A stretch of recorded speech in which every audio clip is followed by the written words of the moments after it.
మేము 100% రాజకీయాలు చేయడానికి వచ్చినాం. రాజకీయ పార్టీ ఖచ్చితంగా బీసీల నుంచి వస్తుంది. ఆ రాజకీయ పార్టీతోనే రేపు రాబోయేటువంటి ఎన్నికల్లో ఈ అగ్రవర్ణ పార్టీలతో పోటీ పడిపోతున్నాం. కవితకు మాకేం సంబంధం? విలవారు కదా, మా లైన్ ఉన్నప్పుడు చేయాల్సిందనే వారి. ఆమె బీసీ అంటేనే ఓడగొట్టి నిజామాబాద్లో.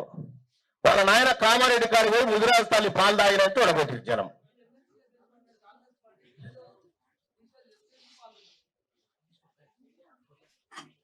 కాంగ్రెస్ పార్టీ నన్ను సస్పెండ్ చేసింది.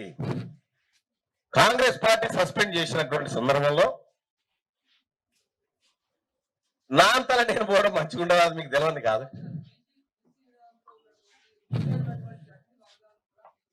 నేను అంతకంటే ముందే ఓపెన్ గా ఛాలెంజ్ చేసిన, ముఖ్యమంత్రి గారు మీరు ఢిల్లీ పోతురుగా, మీరు 42% తీసుకురాని నేను రాజీనామా రెడీ చేసి పెడుతున్నా అని చెప్పిన.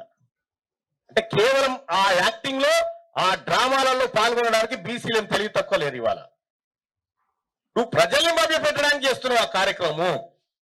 ఇదే చట్టసభలో నేను మాట్లాడినా, మండల్లో మాట్లాడి ఆ వీడియో కూడా ఉంటుంది, మాట్లాడి క్లియర్ గా ఈ బిల్లుల ద్వారా, ఈ ఆర్డినెన్స్ ద్వారా బీసీలకు రిజర్వేషన్ వస్తుందా అధ్యక్ష, గుండె మీద చేసుకొని ఇక్కడ ఉన్న సభ్యులు చెప్పమని చెప్పి నేను ఆ రోజు అడిగిన వీడియో ఉంటుంది చూడండి.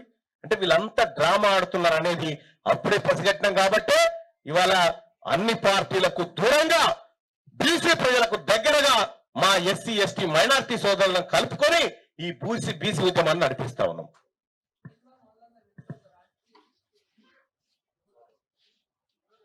ఇక్కడ బీసీలను మించిన శక్తులునే ఇంకా ఈడ బీసీలను మించిన శక్తులు ఎక్కడి?